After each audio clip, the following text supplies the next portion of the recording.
hadda waxaan idin sheegayaa waxyaalo badan baan arkaa yaa waddankeena arkaysid dad baa dhistay hadda baarkaan aan ku lugeenaayo dadkii lacagta u deeqay ee dhulka bixiyay magacyadooda dhan ana barwaaye meesha ay ku qoran yihiin magacyadoodii dhanba waa ana rabal meesha ku qoran yihiin waayo waxa loo ana bar looga dhigay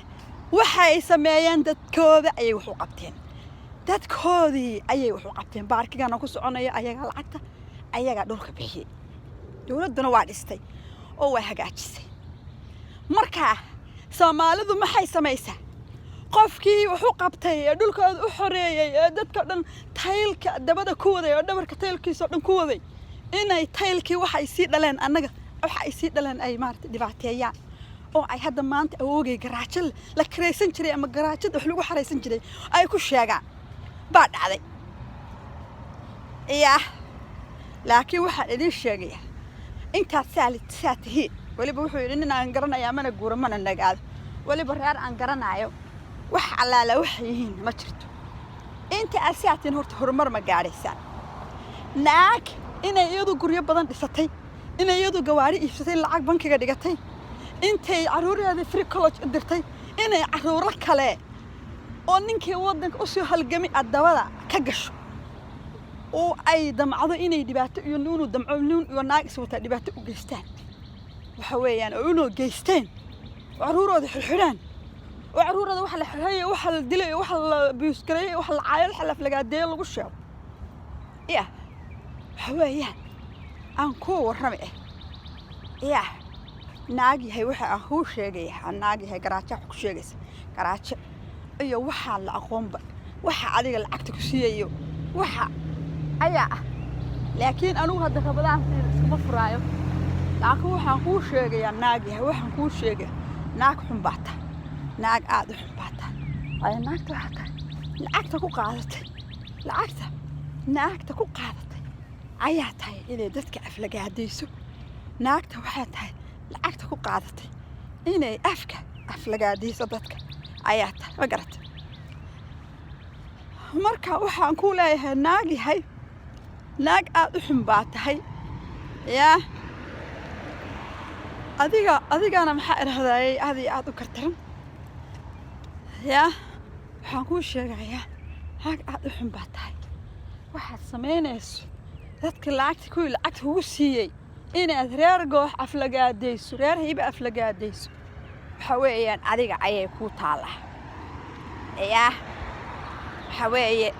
sheekadaadoo dhan baanu garanaynaa laakiin adigu lugtana ma ihid faraskana ma ihid wixii laga hadlayna ma ihid wixii la complain gareynayna ma ihid wixii wax lagu sameeyna ma ihid waxa meesha ku soo galiyay waa qabiil iyo reer hebel baan ahay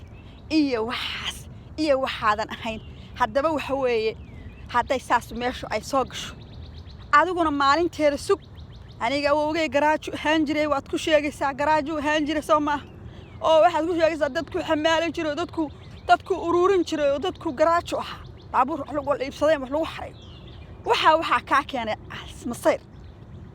masayr baa ka keenay dadkiisa ee dadkii magac u haya ee dadku ku waxaynaya ee dadka ayaa cil ka haya ee dadkiisa marka dhibaatada adigana way ka soo gaaraysaa waayo waxa isleedahay waxa dadkan dad buu leeyahay baa niyadaada ku jirta laakiin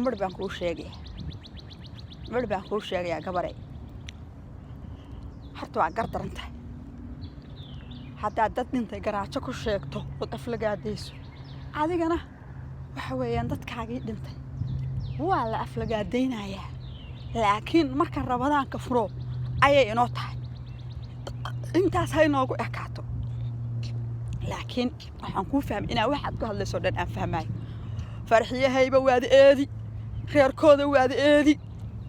adiga iyo kuwa lacagta kugu siiyaba inaad aflagaadayso waad eedi waxa aad nagu sheegayso dhan waad eedi anaga nalama sinid isku mid ma nihin isku meel kama inaan imaanin isku reer ma nihin waxba isuba keen galin kuma aqaano gabar nagama aad guursanin annaga gabar nagama aad guursanin biciyaan anaga gabdha nagama guursan ما شرتين أنا قبل أنا ما جورسن ما شرتين قبل أنا ما جورسن أنا ما قبه يا واحد نقد بس عطان ونقف لقدين سوا وعرورته قبل ولا شيء هلو سعلي خيار كاد بابيسيرك حيستين أفتوبتين عرورتيس هلو سعلي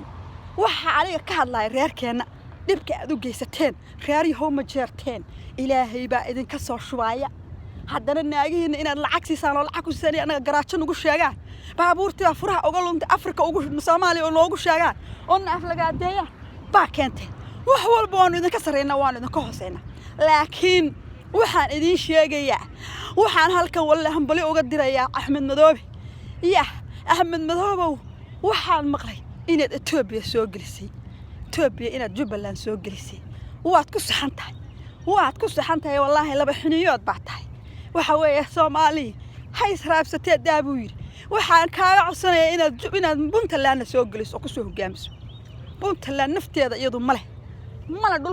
dhulka waxay ka xoogtay dadkii ay leysay ka xoogtay dadkii waxay ka xoogtay warsangeliga dhulbaantay ay leysay ay ka xoogtay waxaas dhulka iyadu male أسرنا أملا واحد ناقوه ده نيجي نو هيستان وناقوه نو دبعتين إنه أفلق الدنيا وكبرين دربه ويجوا ما عرفتي مال قارن أو قبل 20 years أنا حتى أهين مقال إسكوفلان هين أي كبرين حد وحوي يجنا وين شخو ولا قفتها وعيو دت كان كلا كم وراك سنة إلا سلعناي دت كان كلا إلا سلعناي دت كان كلا إلا سلعناي دارات كان كلا إلا سلعناي كما أي فعنا سيدا يجوا كبرين أو دولكوا حرنمو كهلان dadka kale aan xornimo u heesan ma ku dhacday in ayaga xornimo heestaan dadkan kale ayna xornimo heesan